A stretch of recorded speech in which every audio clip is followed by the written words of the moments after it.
Everyone, welcome to Raj economics and commerce classes. मैं हूं नीरज कुमार और आज स्टैटिस्टिक्स का एक बड़ा ही इंपॉर्टेंट टॉपिक पढ़ेंगे, मैथमेटिकल एक्सपेक्टेशंस, है ना, जिसमें हम लोग जानेंगे expectation of a random variable, है ना।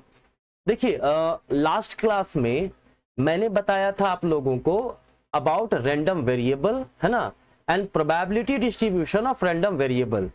अगर वो देख लिए हैं तभी ये समझ में आएगा, नहीं देखे हैं तो प्लीज आप प्लेलिस्ट में जाइए, है ना, स्टैटिस्टिक्स का, और वहां पे देख लीजिए वीडियो। वैसे मैं डिस्क्रिप्शन में लिंक भी दे दूंगा, है ना। तो आज हम लोग जो डिस्कस कर रहे हैं मैथमेटिकल एक्सपेक्टेशन, है ना, तो हम लोग डिस्कस क्या करेंगे आज? हम डिस्कस करेंगे expectation of a random variable, है ना। क्या डिस्कस करेंगे? Expectation of a random variable, of a random variable. ठीक है, देखिए, जब हम लोग expectation of a random variable कहते हैं, इसका मतलब एक्सपेक्टेड वैल्यू की बात कर रहे हैं, है ना। जैसे हमारा रैंडम वेरिएबल अगर x है, ठीक है, तो इसका एक्सपेक्टेड वैल्यू हमारा क्या होगा? ध्यान रखिएगा, हम लोगों ने पढ़ा था ना कि दो प्रकार का रैंडम वेरिएबल होता है, डिस्क्रीट रैंडम वेरिएबल, है ना। क्या होता है? एक होता है डिस्क्रीट रैंडम वेरिएबल। तो डिस्क्रीट रैंडम वेरिएबल के केस में एक्सपेक्टेशन वैल्यू या फिर एक्सपेक्टेड वैल्यू जो हमारा है वो क्या होगा? Ex equals sigma x into P x, है ना, x into probability of x, है ना। कई जगह पे आपको ये लिखा हुआ दिख जाएगा, sigma x into f x का मतलब यहाँ पे प्रोबेबिलिटी ऑफ x ही है ना। बट हम लोग इसको जनरली ऐसे डिनोट करेंगे डिस्क्रीट रैंडम वेरिएबल में, ठीक है, sigma x into P x, ठीक है। वहीं अगर कंटिन्यूअस रहे, continuous random variable, continuous random variable, ठीक है, तो वहां पर एक्सपेक्टेशन ऑफ x जो हमारा है वो क्या हो जाएगा? एक्सपेक्टेशन ऑफ x जो है वो हो जाएगा integration minus infinite to infinite x into function of x। बताइए, प्रोबेबिलिटी ऑफ x है विद रिस्पेक्ट टू x, ठीक है। जब डिस्क्रीट रैंडम वेरिएबल की बात करेंगे तो हम लोग प्रोबेबिलिटी को यहाँ पे px से दिखा रहे हैं, कॉन्टिन्यूअस में हम लोग fx से दिखाएंगे जनरली, ठीक है। जरूरी नहीं है कि वहां px ही लिखे डिस्क्रीट में और कंटिन्यूअस में fx ही लिखे। क्लियर समझने के लिए हम लोग इस प्रकार से क्लासिफाइज को कर रहे हैं और कुछ नहीं, ठीक है। अब देखिए, हमारा फॉर्मूला हमारे पास आ गया, ठीक है। तो अब सवाल है इसको सॉल्व कैसे करेंगे? क्वेश्चंस जब दिया हुआ रहेगा हमारे पास तो उन क्वेश्चंस को हम लोग सॉल्व कैसे करेंगे, ठीक है, तो वो देखते हैं। देखो, याद रखना, एक्सपेक्टेशन ऑफ रैंडम वेरिएबल का मतलब एक्सपेक्टेड वैल्यू यही होता है, यही हमारा क्या है?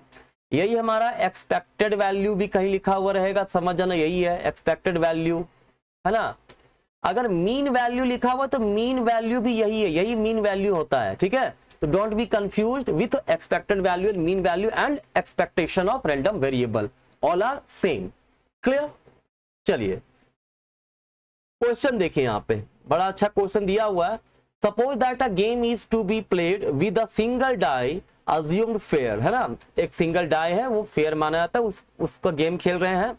In this game a player wins ₹20 if a 2 turns, है ना, मतलब अगर डाई थ्रो किए 2 आया, है ना, तो वहां पर ₹20 मिलेगा, ठीक है। ₹40 इफ 4 टर्न्स, मतलब 4 जब आया, ठीक है, तो वहां पे 40 मिलेगा। क्लियर?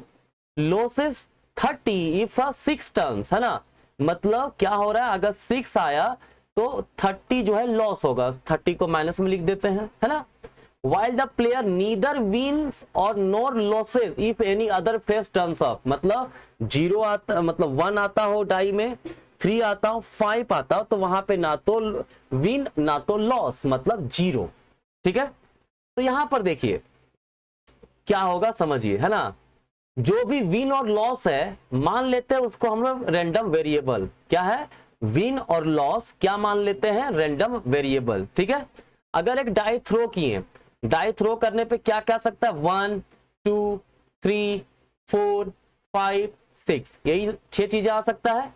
तो अगर डाई हमने थ्रो किया 1 आया तो 1 में क्या विन और लॉस होगा? नहीं, यहां लिखा हुआ है ना 2, 4 और 6 का इंफॉर्मेशन दिया हुआ है, बाकी कहता है इसके अलावा कुछ भी हो रहा हो तो वहां पे ना तो विन ना तो लॉस। ठीक है, तो 1 आया तो कोई विन और लॉस नहीं, मतलब 0 आया।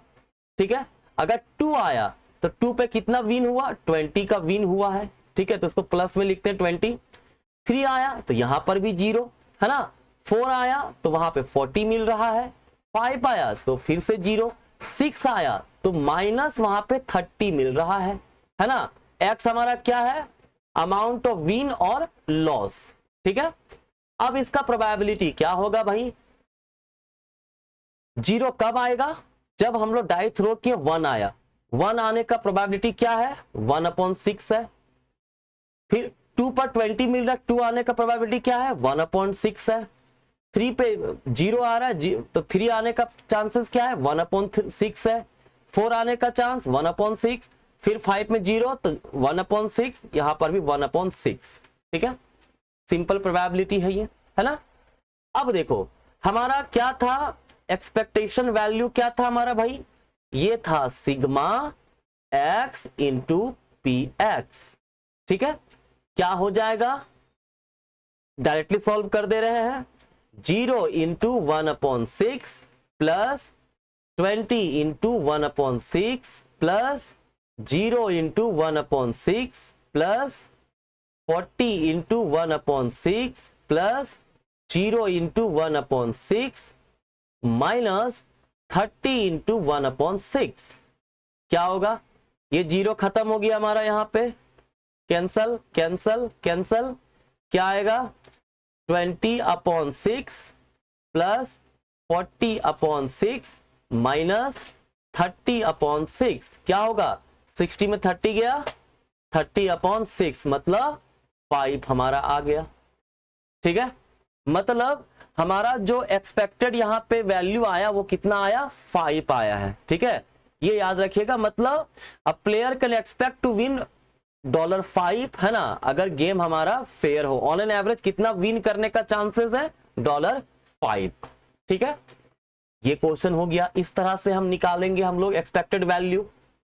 क्लियर है? कोई दिक्कत नहीं होना चाहिए, डाउट होगा कमेंट कीजिएगा। ठीक है, अब एक है कंटिन्यूअस केस में, कंटिन्यूअस वेरिएबल का केस में, है ना। एफ एक्स दिया हुआ है, हमने क्या पढ़ा है? एक्सपेक्टेड वैल्यू, है ना, अगर कंटिन्यूअस वेरिएबल में निकालें तो माइनस इनफाइनाइट से plus infinite x into f x with respect to x. ठीक है, यहाँ पे एक्स दिया हुआ 0 to 2, मिनिमम 0 मैक्सिमम 2। ठीक है, तो क्या होगा हमारा एक्सपेक्टेड वैल्यू? एक्सपेक्टेड वैल्यू हो जाएगा 0 minimum maximum 2, x into f x कितना है? 1/2x दिया हुआ है, एफ एक्स हमारा दिया ना 1/2x। ठीक है, with respect to x. Clear? तो देखिए क्या होगा, इसको इंटीग्रेट करेंगे। सबसे पहले हम लोग इसको लिख लेते हैं 0 to x² हो गया ये विथ रिस्पेक्ट टू एक्स। क्या होगा? x का क्यूब अपॉन 3, क्या क्या वैल्यू 0 और 2, क्या हो जाएगा? x का वैल्यू हम लोग पहले 2 पुट करेंगे, 2 का पावर 3/3 माइनस एक बार 0 का पावर 3/3, क्या बचेगा? 2 का power 8/3। This is your answer. ठीक है, काफी सिंपल है। क्या होगा आंसर आपका? 8/3। 8/3। ठीक है ना। अच्छा, यहाँ पे थोड़ा सा मिस्टेक है। अगर हम इंटीग्रेट करते हैं x²/2 को, ठीक है, तो क्या होगा हमारा? x³ यहाँ पे क्या हो जाएगा? 3 कहां से लिख दिया हम? यहाँ पे 2 था ना पहले से। देखो यहाँ पे इसका इंटीग्रेशन थोड़ा सा मैं करेक्ट कर दे रहा हूं, थोड़ा मिस्टेक हुआ है ना। जब हम इसको इंटीग्रेट करेंगे क्या आएगा? 2 0, है ना, डायरेक्ट लिख दे रहे हैं। x² है तो इसका हो जाएगा x³/2 इंटू 3, ये होगा हमारा इंटीग्रेशन। ठीक है, यहाँ 0 और 2, क्या होगा? x³ 0 और 2, क्या होगा? 2 का power 3 upon 6 that is 8 upon 6 क्या होगा 4 अपॉन 3। तो और final answer will be 4 upon 3। This is your correct answer. ठीक है, कोई दिक्कत नहीं है, सिंपल क्वेश्चन दिया हुआ है ना। चलिए अब देखिए एक क्वेश्चन दिया हुआ है, निकालना है हमको। कह रहा है कि फंक्शन ऑफ एक्स जो हमारा है वो क्या है 3x स्क्वायर माइनस 2x है ना। इसका एक्सपेक्टेशन वैल्यू हमें निकालना है। तो एक्सपेक्टेशन वैल्यू कैसे निकलेगा भाई, मैंने क्या बोला इंटीग्रेशन यहाँ पे क्या लेंगे, यहाँ पे सपोज करो वही सेम कहानी है ना पिछले क्वेश्चन के जैसा है। क्या एक्स जो हमारा है वो 0 से ज्यादा और 2 से कम। ठीक है, मतलब मिनिमम 0 मैक्सिमम 2। क्या होगा, इंटीग्रेट करेंगे 0 2, फंक्शन हमारा क्या है 3x स्क्वायर माइनस 2x, लेकिन इंटू साथ में x करेंगे क्योंकि x into function of x होता है विथ रिस्पेक्ट टू x है ना। ये भी कंटिन्यूअस वेरिएबल का सीन है। कैसे निकलेगा 0 2 3x cube minus 2x square. अब करेंगे इंटीग्रेट इसको। ठीक है, क्या हो जाएगा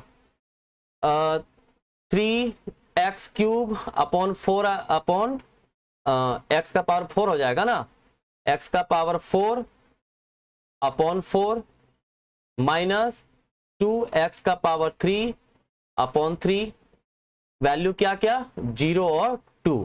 तो पहले 2 पुट करेंगे 3 अपॉन 4 इंटू एक्स का पावर 4 है, क्या हो जाएगा 2 2 जा 4 2 जा 8 16 है ना 16 माइनस 2 अपॉन 3 एक्स का पावर 3 मतलब 2 का पावर 3 क्या हो जाएगा 8।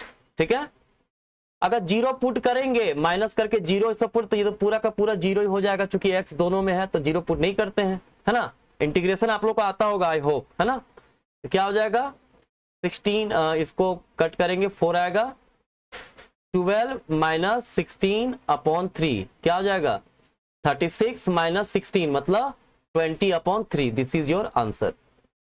ठीक है, तो इस तरीके से हम क्वेश्चंस को इजीली बना सकते हैं, बशर्ते कि आपको पहले प्रोबेबिलिटी आना चाहिए, रैंडम वेरिएबल का मीनिंग क्या वो आना चाहिए, इसके साथ ही साथ आपको इंटीग्रेशन भी आना चाहिए है ना।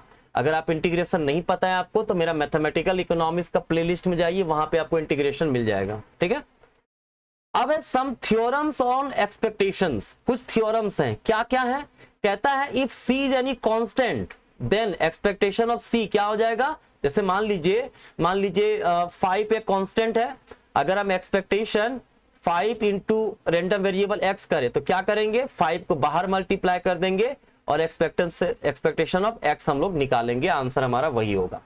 ठीक है, दूसरा कहता है if x and y are any random variables. देखिए थ्योरम से सवाल एग्जाम में आता है, कॉम्पिटिटिव एग्जाम में खास करके बहुत बार सवाल आता है। ठीक है, कहता है x and y random variables है ना, तो एक्सपेक्टेशन अगर x प्लस y का निकालना हो तो हम लोग क्या करेंगे, सबसे पहले एक्सपेक्टेशन ऑफ x निकाल लेंगे, फिर एक्सपेक्टेशन ऑफ y और दोनों का सम कर देंगे।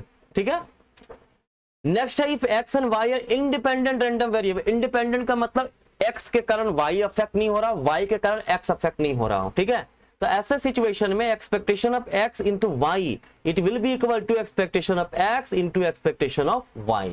ठीक है, तो ये हमारा कुछ थ्योरम्स है रिलेटेड टू क्या बोलते हैं हमारा related to expectation of a random variable. ठीक है, मुझे उम्मीद है यहां तक आपको कोई समस्या नहीं हुआ होगा है ना। अगर कोई दिक्कत हो तो आप कमेंट करके बताइएगा, बाकी कॉन्टैक्ट नंबर डिस्क्रिप्शन में दिया हुआ, आप हमसे कॉन्टैक्ट कर सकते हैं अगर आप मैथमेटिकल इकोनॉमिक्स, स्टैटिस्टिक्स या इकोनोमेट्रिक्स का ऑनलाइन क्लासेस करना चाहते हैं तो। Thank you.